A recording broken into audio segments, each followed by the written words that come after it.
क्या आप जानते हैं कि मौत का भी अपना एक रंग होता है? उस सुबह की शुरुआत बिल्कुल सामान्य थी। खिड़की से आती धूप, चाय की चुस्कियां और घर के सदस्यों की आम बातचीत। लेकिन 32 साल के गौरव तिवारी के मन में कुछ चल रहा था। गौरव, जिन्होंने दुनिया की सबसे डरावनी जगहों पर रातें बिताई थीं, उस सुबह थोड़े शांत थे। करीब 11 बजे जब वे नहाने के लिए बाथरूम में गए तो किसी ने नहीं सोचा था कि वे कभी बाहर नहीं आएंगे। अचानक एक ऐसी आवाज़ आई जिसने घर की दीवारों को हिला दिया। ये आवाज़ किसी भारी चीज़ के गिरने की थी। गौरव की पत्नी और उनके पिता तुरंत दौड़कर बाथरूम के पास पहुंचे। उन्होंने दरवाज़ा पीटा, गौरव, गौरव, दरवाज़ा खोलो। लेकिन अंदर से कोई आवाज़ नहीं आई। सन्नाटा इतना गहरा था कि वे अपनी खुद की धड़कनें सुन सकते थे। जब दरवाज़ा तोड़ा गया तो जो उन्होंने देखा वो किसी हॉरर फिल्म के क्लाइमैक्स जैसा था। गौरव फर्श पर पड़े थे, उनकी आंखें पथराई हुई थीं। अस्पताल में डॉक्टरों ने जब उनकी जांच की तो वे दंग रह गए। गौरव के शरीर के अंदर कोई जहर नहीं था, कोई चोट नहीं थी और ना ही उन्हें दिल का दौरा पड़ा था। लेकिन उनकी गर्दन पर एक गहरा काला और नीला निशान था, जैसे किसी ने उन्हें हवा में लटकाकर उनका गला घोंट दिया हो। लेकिन बाथरूम का दरवाज़ा अंदर से बंद था और वहाँ कोई रस्सी नहीं थी। पुलिस के पास इस मौत का कोई जवाब नहीं था। विज्ञान हार चुका था और रहस्य की शुरुआत हो चुकी थी। क्या गौरव तिवारी किसी ऐसी चीज़ के संपर्क में आ गए थे जो इंसान नहीं थी? क्या उन ताकतों ने अपना बदला ले लिया था? गौरव की कहानी बिहार के पटना से शुरू होती है। एक मध्यम वर्गीय लड़का जिसके सपने ज़मीन पर नहीं बल्कि बादलों में थे। गौरव पायलट बनना चाहते थे। 21 साल की उम्र में जब वे अमेरिका के फ्लोरिडा पहुंचे तो उनकी आंखों में सिर्फ नीले आसमान और उड़ते हुए हवाई जहाज़ों के सपने थे। वहां उन्होंने एविएशन की कठिन ट्रेनिंग शुरू की और जल्द ही वे एक कुशल पायलट बन गए। उस समय का गौरव तिवारी बिल्कुल अलग था। वो तर्क यानी लॉजिक में विश्वास करता था। अगर आप उनसे भूतों की बात करते तो वे हंसकर टाल देते थे। उनके लिए जो कुछ भी था वो विज्ञान था। लेकिन फ्लोरिडा की उन रातों ने गौरव के अंदर के तर्कवादी इंसान को धीरे धीरे मारना शुरू कर दिया। वे वहाँ एक किराए के अपार्टमेंट में रहते थे। शुरुआत में उन्हें लगा कि शायद थकान की वजह से उन्हें कुछ भ्रम हो रहा है। लेकिन एक रात जब वे अपनी पढ़ाई कर रहे थे, उन्होंने महसूस किया कि उनके कमरे का तापमान अचानक इतना गिर गया कि उनकी सांसें जमने लगीं। उन्होंने देखा कि उनकी मेज़ पर रखा पानी का गिलास अपने आप हिलने लगा। फिर उन्हें एक धीमी दबी हुई सिसकी सुनाई दी, जैसे कोई छोटी बच्ची उनके बिस्तर के नीचे बैठकर रो रही हो। गौरव ने लाइट जलाई, लेकिन वहाँ कोई नहीं था।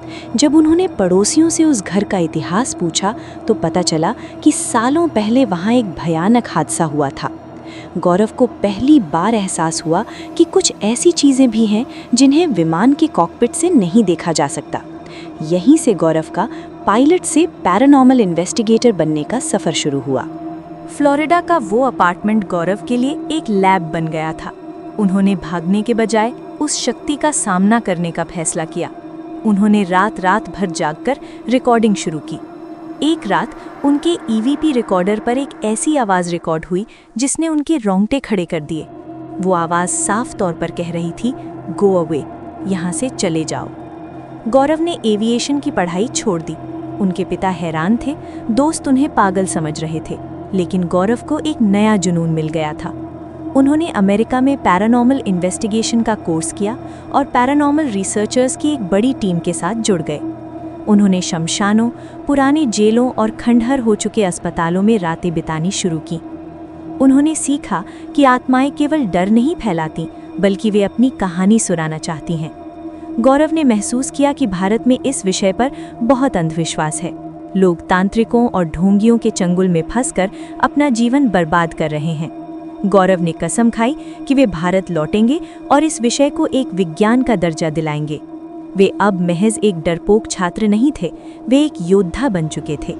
गौरव का ये बदलाव उनके परिवार के लिए मुश्किल था, लेकिन गौरव के लिए ये उनकी आत्मा की पुकार थी। गौरव ने इंडियन पैरानॉर्मल सोसाइटी यानी IPS की नींव रखी। वे भारत के पहले ऐसे इंसान थे जो भूतों की तलाश में किसी मंत्र या तंत्र के साथ नहीं, बल्कि लेजर ग्रिड, थर्मल स्कैनर और EMF मीटर के साथ जाते थे। उन्होंने राजस्थान के भानगढ़ किले की उस बदनाम रात की जांच की जहां सूर्यास्त के बाद जाना मना है। गौरव वहां पूरी रात रुके। उन्होंने कुलधरा के उस वीरान गांव की गलियों में कदम रखा जहां रातों रात हजारों लोग गायब हो गए थे। गौरव ने अपनी जांच में पाया कि कई जगहों पर जिसे लोग भूत समझते थे वह दरअसल जमीन के नीचे की गैस या हाई वोल्टेज बिजली की तारों का असर था। लेकिन कुछ जगहें ऐसी भी थीं जहां गौरव के अत्याधुनिक उपकरण भी फेल हो गए। मुंबई की मुकेश मिल्स में जांच के दौरान गौरव ने कुछ ऐसा देखा जिसे वे कभी नहीं भूल पाए। एक साया जो इंसानी कद से कहीं बड़ा था और दीवारों के पार जा रहा था।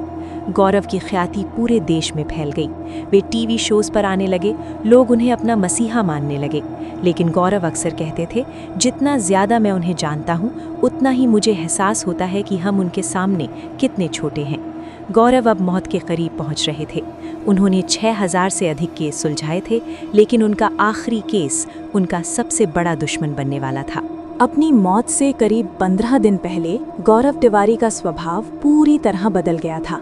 जो गौरव निडर थे, उनकी आंखों में अब एक अजीब सा डर दिखने लगा था। उन्होंने अपनी पत्नी आर्या से कहा था, एक नेगेटिव फोर्स मेरा पीछा कर रही है। मैं उसे रोकने की कोशिश कर रहा हूँ, लेकिन वो मुझे अपनी दुनिया में खींच रही है। गौरव एक ऐसे केस पर काम कर रहे थे जहाँ एक ही घर में 12 आत्माओं का वास होने का दावा किया गया था। गौरव उस घर से लौटने के बाद बहुत बेचैन रहने लगे थे। उन्होंने अपने कुछ करीबियों को बताया था कि उन्हें ऐसा लगता है जैसे कोई साया हर वक्त उनके पीछे खड़ा रहता है। 7 जुलाई की सुबह बाथरूम में जाने से पहले गौरव ने अपने कुछ काम निपटाए थे। वे शायद जानते थे कि आज कुछ बुरा होने वाला है। बाथरूम के बंद दरवाजे के पीछे क्या हुआ? क्या उन 12 आत्माओं ने गौरव पर हमला किया, या फिर गौरव ने मौत के बाद का सच जानने के लिए खुद को कुर्बान कर दिया?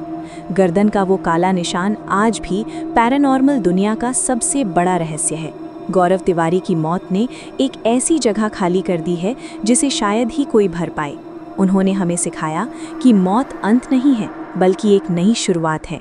गौरव तिवारी आज भी उन अंधेरे कमरों, वीरान खंडरों और हमारी यादों में जिंदा हैं। गौरव तिवारी की ये कहानी आपको कैसी लगी? क्या आपको लगता है कि उनके साथ कुछ अलौकिक हुआ था? अपनी राय कमेंट्स में बताएं और ऐसी ही अनसुनी और रोंगटे खड़े कर देने वाली सच्ची कहानियों के लिए हमारे चैनल को सब्सक्राइब करें। याद रखिए, सच अक्सर कल्पना से ज़्यादा डरावना होता है।